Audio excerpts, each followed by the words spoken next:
یہ کہنا ان کا کہ نہ میں اور نہ ہی میری پارٹی فوج کے خلاف ہے، یہ اسٹیبلشمنٹ کے خلاف، یہ بات یہ ہے کہ اسٹیبلشمنٹ ساری فوج کو نہیں کہا جاتا اسٹیبلشمنٹ. جب لوگ کہتے ہیں نا میں فوج کے خلاف نہیں ہوں، تو کوئی بھی نہیں ہے اس ملک میں فوج کے خلاف. فوج ایک نیشنل ادارہ ہے جو کہ ہماری سیکیورٹی کا لائف لائن گارنٹر ہے، ٹھیک ہے. اس کے خلاف تو کوئی بھی نہیں ہے. لوگ جو بات کرتے ہیں جب وہ فوج اور اسٹیبلشمنٹ کی بات کرتے ہیں تو دونوں کو انٹرچینجبل. اس فوج کہنے سے مراد یہ ہے اسٹیبلشمنٹ کہنے کا ریفرنس ہے فوج، کیونکہ آپ کو پتہ ہے وہ نعرے جو لگتے ہیں جی اس وردی والے نعرے، بالکل، تو وہ اشارہ جو ہوتا ہے وہ دونوں طرف ہوتا ہے. اسٹیبلشمنٹ کی طرف بھی اسٹیبلشمنٹ اس وردی میں ہے، اور مگر فوج کی طرف وہ نہیں ہوتا. مگر کہیں کہیں فوج کی طرف بھی ہوتا ہے، بیکاز وہاں فوج انوالوڈ ہے ان لوکل سیکیورٹی ڈیوٹیز. بلوچستان میں چلے جائیں، فاٹا میں چلے جائیں، ایکس فاٹا میں چلے جائیں، ان ایریاز کے اندر تو actually it's not the establishment, it is actually the Pakistan army that is of terrorists. تو اس قسم کی کنفیوژن ہے. یہ جو پی ٹی آئی والے ہیں نا، ان کو یہ دونوں چیزوں کو مکس کر دیتے ہیں. اگر یہ کہیں نا کہ ہم اسٹیبلشمنٹ کے خلاف ہیں، پھر تو ہم سب کو بات سمجھ آتی ہے. نواز شریف نے بھی یہی کہا تھا، اسٹیبلشمنٹ کی بات، فوج کی بات نہیں. مگر یہ کرتے کیا ہیں کہ کبھی فوج کہہ دیتے ہیں، کبھی اسٹیبلشمنٹ کہہ دیتے ہیں. اس کے ساتھ خود بھی کنفیوز رہتے ہیں اور سب کو کنفیوز کر دیتے ہیں. پھر خان صاحب کو یہ کہنا پڑتا ہے کہ میں فوج کے خلاف نہیں ہوں، مگر یہ کہنا کہ میں اسٹیبلشمنٹ کے خلاف نہیں ہوں، یہ بڑی سی سگنیفیکنٹ چیز ہے.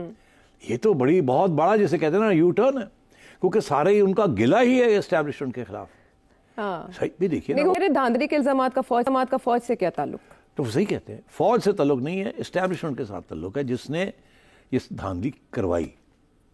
تو اب بات یہ ہے کہ دس از اے ریالٹی. اب جو مرضی آپ کہہ لیں کہ یہ دھاندلی ہوئی ہے، لیکن کور کمانڈرز کانفرنس میں یہ بھی کیٹیگوریکلی کہا گیا کہ عوام کو سیکیورٹی دینے کے علاوہ فوج کا انتخابی عمل سے کوئی تعلق نہیں تھا. واضح دیکھیے، انتخابی عمل کے ساتھ فوجی جوان کا کوئی تعلق نہیں تھا، عام فوجی افسر کا کوئی تعلق نہیں تھا، مگر تعلق جن کا تھا وہ فوجی تھے. فرق ہے نا، فوج کا تعلق نہیں تھا پر جن کا تعلق تھا وہ فوجی تھے. تو فوجی تو 10 بھی ہو سکتے ہیں، 2 بھی ہو سکتے ہیں، 4 بھی ہو سکتے ہیں، 100 بھی ہو سکتے ہیں، بٹ دیٹ ڈزنٹ مین کہ فوج کا تعلق تھا. تو میں یہ ایکسپلین کرنے کی کوشش کر رہا ہوں کہ ہمیں فوج کا نام نہیں لینا چاہیے. اگر آپ لیتے ہیں تجزیہ کرتے وقت یا الزام لگاتے وقت تو آپ اسٹیبلشمنٹ کا نام لیں، اور بہتر یہی ہے کہ آپ نام نہ لیں کسی کا، اس کو گول ہی رکھیں اسٹیبلشمنٹ. سب کو پتہ ہے اسٹیبلشمنٹ کا مراد کیا ہے. اسٹیبلشمنٹ بیسکلی ہوتی کیا ہے.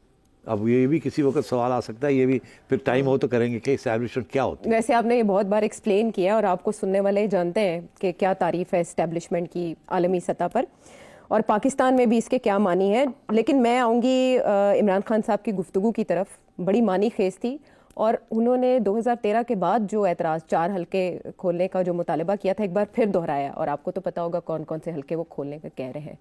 جی ہمیں بڑی انٹرسٹنگ ہے. بڑی انٹرسٹنگ اس لیے ہے کیونکہ سوچی سمجھی بات ہے یہ. اچھا، ہاں، اس کے پیچھے بڑی اچھی سوچ ہے.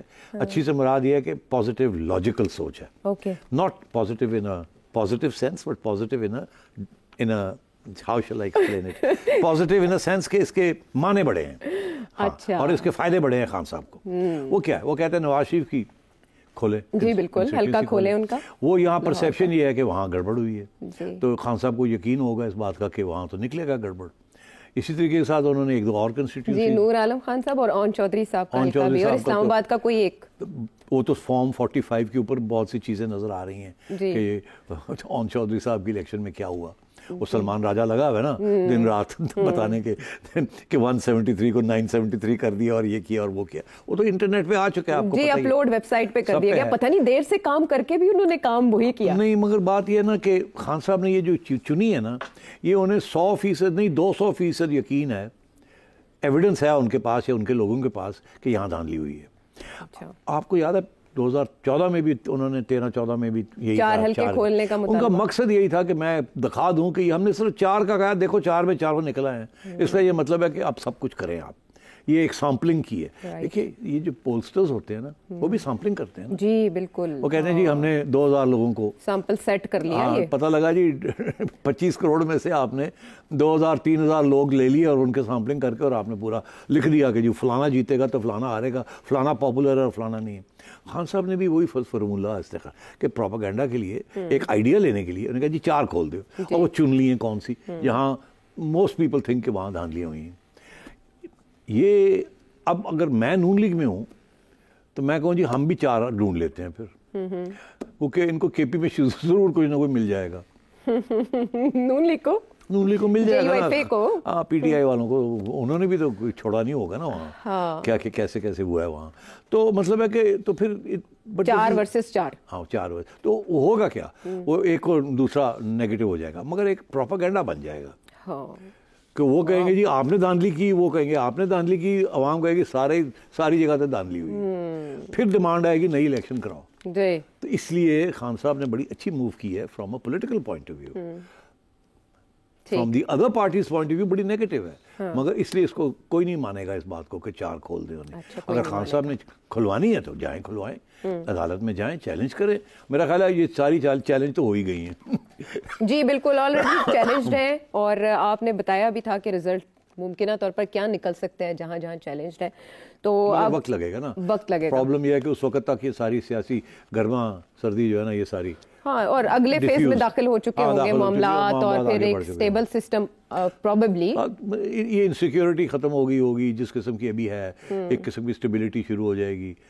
تو اس لیے this is not going to go anywhere. Okay, اس کا کوئی نتیجہ نہیں نکلے گا، لیکن بات یہ ہے کہ شاید دونوں طرف سے تلخیاں کم کرنے کی کوشش کی جا رہی ہے، جو کہ خوش آئند ہے، لیکن باقی پارٹیز کو یہ بھائے گا یا نہیں، اس پر سوالیہ نشان باقی ہے. اب ہے اگلا مرحلہ وزیر اعظم شہباز شریف صاحب کے لیے کیبنٹ کی تشکیل، اور نام بھر کے سامنے آنا شروع ہو گئے ہیں، اور سب کی توجہ اس بات پر ہے کہ فائنانس منسٹری کس کو ملے گی، اور ہاں کون بنے گا فائنانس منسٹر، کیونکہ وہ کروڑ پتی تو خیر نہیں کہہ سکتے، نیکسٹ لیول ہی ہوتا ہے کوئی.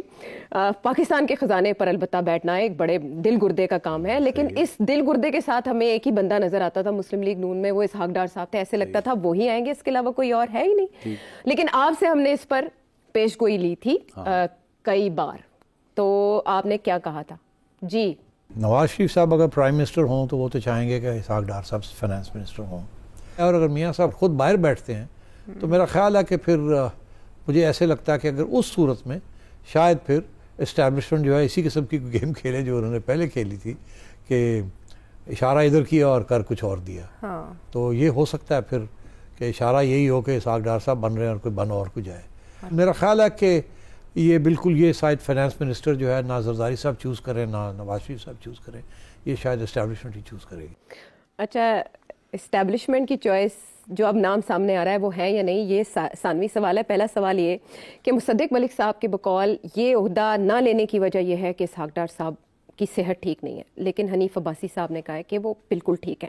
اب آپ مجھے بتائیں کہ آپ کی چڑیا کیا تشخیص کر رہی ہے کہ وہ وزیر خزانہ بننے کے لیے تو انفٹ ہیں، لیکن اگر وزیر خارجہ بن جائے تو ٹھیک ہے، کوئی پرابلم نہیں. ظاہر ہے کہ یہ نان سنس ہے، دونوں نانسنس ہے، بالکل ٹھیک ٹھاک ہیں. اچھا، مگر دیکھیے نا مسئلہ کیا ہے.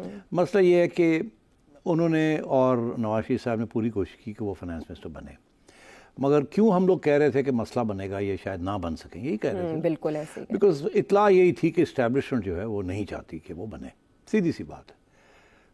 ٹھیک. اور میں نے جو اس وقت اشارہ کیا تھا کہ اس وقت جب یہ بات چل رہی تھی کہ شاید یہ پرائم منسٹر بنے، تو میں نے اشارہ یہی کیا تھا کہ شاید اسٹیبلشمنٹ یہ نہیں چاہے گی. اچھا بات یہ ہے کہ یہ ساری جو چکر چلا ہے، یہ جو بنی ہے plus hybrid, basically major decisions are establishment کی. اچھا، اور شاید میں 3-4 لوگ بیٹھ کے یہ فیصلے کر رہے ہیں. ٹھیک. اچھا ہاں، اب ظاہر ہے ایسے ہی ہوتا ہے، کچن کیبنٹ ہوتی ہے. 3-4 لوگوں میں نواز شریف صاحب تو نہیں ہے. نہیں، میں اسٹیبلشمنٹ کی بات، آپ اسٹیبلشمنٹ کی بات میں کہہ رہا ہوں وہاں بھی 3-4 لوگ. مجھے لگا کہ شاید مشاورت کر رہے ہو. نہیں، مشاورت اس چیز پہ مشاورت نہیں ہوتی، حکم آتا ہے. وہ شہباز شریف صاحب کو بتا دیتے ہیں کہ ہماری خیال یہ ایسے ہے، وہ یہ نہیں کہتے حکم یہ. ہمارا خیال ہے کہ شاید ڈار صاحب میں ناٹ بھی ٹھیک، میرا خیال ہے کچھ اور سوچیں. شہباز صاحب آ کے نواز شریف صاحب کہتے ہیں وہ تو نہیں مندے بالکل. میاں صاحب نے کہا تو کوشش تو کی ہونی نا، کہ وہ جی وہ نہیں مندے، وہ دیکھو نا جی وہ کہتے ہیں ہے تو پھر ہوں کی کریے. تو مطلب یہ ہے کہ ڈار صاحب کے بارے میں بہت سی کافی عرصے سے اسٹیبلشمنٹ کے اندر اور میڈیا کے اندر and Peoples Party as well, and Peoples Party نے بھی تھوڑا سا اس کے اوپر تبصرے کیے ہیں، کافی ہاسٹیلیٹی کہ انہوں نے جب یہ فائنانس منسٹر تھے اور جب نہیں تھے تو انہوں نے کوشش کی کہ مفتاح اسماعیل کو نکالیں, کامیاب ہو گئے, پھر خود بنے تو وہ جو وعدے کیے تھے وہ پورے نہیں کر سکے. اور تو اس قسم کی کافی میں سمجھتا ہوں نیگیٹو تھنکنگ میڈیا کے اندر اور اسٹیبلشمنٹ کے اندر ڈار صاحب کے بارے میں ہے. اور پیپلز پارٹی نے بھی بڑے بیان دیے, ہم تو کبھی نہیں ایکسیپٹ کریں گے, ہم تو کبھی نہیں ایکسیپٹ کریں گے. تو پھر اگر ایسی صورت ہے تو یہ تو بڑا آبویس تھا کہ ان کو نہیں بننے دیں گے. ٹھیک, اب سوال یہ ہے کہ اب کہاں, اب یہ باتیں چل رہی ہیں کہ فارن منسٹر. جی ٹھیک, میں سمجھتا ہوں یہ بھی فیصلہ جو ہے یہ اسٹیبلشمنٹ کرے گی. تیسری بات یہ کہ یہ بننا چاہیے, ان کو نہیں بننا چاہیے. مگر میں سمجھتا ہوں یہاں بھی اسی قسم کے پرابلمز آئیں گے جو پہلے آئے تھے کہ is he the right person to be foreign minister. تنقید کیا ہوتی تھی ان کی؟ دو قسم کی تنقید تھی ڈار صاحب کے اوپر. ایک یہ تھی کہ یہ لمبے کلیمز کرتے تھے کہ میں 200 پہ لے آؤں گا ڈالر کو, میں یہ کروں گا, میں وہ کروں گا, اور دن رات سوشل میڈیا کے اوپر لگے ہوتے تھے یا کہ میں نے یہ کیا اور یہ غلط ہے اور یہ صحیح ہے. پھر انہوں نے 1-2 دفعہ IMF کے خلاف بھی گرجے, جی انٹرنیشنل کانسپیریسی کی بات کر دی. تو یہ باتیں ڈپلومیسی میں تو ہوتی نہیں ہے نا. اس قسم کی آؤٹ برسٹ کرنا, بولنا اس طریقے سے, غصے میں آ جانا, یہ تو ڈپلومیٹ کا تو یہ ہوتا ہے کہ غصہ ہو یا خوشی ہو تو شکل سے پتہ ہی نہیں چلتا. ٹھیک ہے نا, that is the whole hall mark of a diplomat. جیسے حفیظ شیخ صاحب, حفیظ شیخ صاحب بھی خیر اسمائل شائل بڑے کرتے ہیں, مگر ان کی اسمائل بڑی ڈسیپٹیو ہے.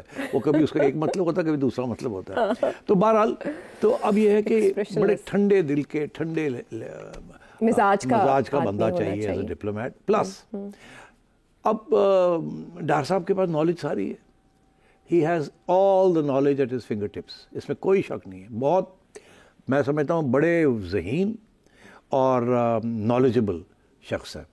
میں نے بیٹھا ہوں میں ان کے ساتھ, میاں صاحب کے ساتھ, ان کی جو ایڈوائس ہوتی تھی بڑی سالڈ ہوتی تھی, بڑی سالڈ. مگر جو طریقہ ہے بیان کرنے کا ہے وہ کچھ تھوڑا سا ان پولیٹیکل, یا اس میں پالیٹکس نہیں ہوتی تھی, تھوڑی زیادہ اگریشن ہوتی تھی اور فرمنس, ریجیڈیٹی ہوتی تھی. تو اب یہ ہے کہ ڈپلومیسی میں بھی this is not welcome. Okay, but people جو اکانومسٹ ہیں وہ ایج دیتے ہیں مفتاح اسماعیل صاحب کو کہ وہ ان سے بہتر ہے. نہیں, بہتر دیکھیے, وہ تو بہتر دو قسم کی بہتری ہوتی ہے نا. ایک تو پالیسی, کون سی اچھی پالیسی ہے, کون سی بہتر پالیسی, کون سی نہیں ہے. دوسرا یہ کہ نیگوشیشن کرنے کا انداز کیا ہے. مفتاح اسماعیل صاحب میمن ہیں. اب میمن کا تو ٹریننگ ہی ہوتی ہے کسی کو ناراض نہیں کرنا.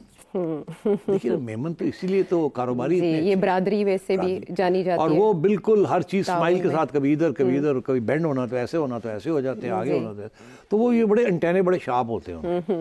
ساڑھے پنجابیت تو تھوڑا جیسے ٹگے ہے نا, کبھی کبھی تو ہم کبھی جیسے بالکل لمحے پہ آ جانے ہیں, تو کبھی شیر بڑھ جانے ہیں. یہ چلتا نہیں ہے ڈپلومیسی میں. اچھا, تو اور ڈپلومیسی میں کچھ نہیں پڑھا, یہ جو فارن منسٹری ہے اس میں کچھ نہیں پڑھا. ساری پالیسی آتی ہے اسٹیبلشمنٹ سے. All you have to do is go and say what the establishment is saying. آپ کے پاس کوئی ذہن نہیں ہے انڈیپینڈنٹ تھنکنگ کا, نہ ہی اجازت ہے.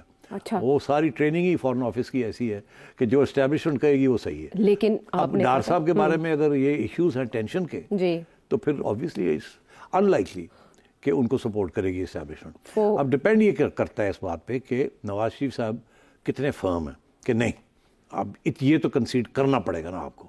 نواز شریف صاحب کا تعلق بہت گہرا ہے ڈار صاحب کے ساتھ, اور میں یہ سمجھتا ہوں اگر وہ اپنے آپ کو تھوڑا سا سنبھال لے in terms of his approach, باقی ان میں کوئی کمی نہیں ہے کسی قسم کی نالج کی, ایشوز کی, خواہ وہ فارن پالیسی کے ایشوز ہوں یا اکانومی کے ایشوز ہوں. ان کا جو طریقہ ہے نا بیان کرنے کا یا آرگیو کرنے کا, وہ لگتا ہے ایسے کہ وہ توڑا گلا ہی پھاڑ لیں گے. ہاں, لیکن IMF پروگرام میں ان کی ایکسپرٹیز زیادہ ہے نا. مگر وہی تو پرابلم تھا نا, کیونکہ he had said some negative things about the IMF.